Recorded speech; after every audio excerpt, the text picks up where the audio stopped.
Hi everyone, I hope you're all doing well and thank you for tuning in to my channel. Today I'll be doing a turquoise green and dark brown piece. Now I know it's probably not a combination that some people would like, but because brown is quite a difficult color to use, but this is something that I had in mind for quite a while now, so I thought I'd give it a go.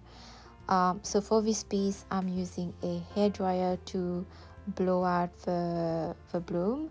I'm still getting used to using a hairdryer, but I actually really liked how this piece turned out, both in terms of a blowout but also in terms of a color.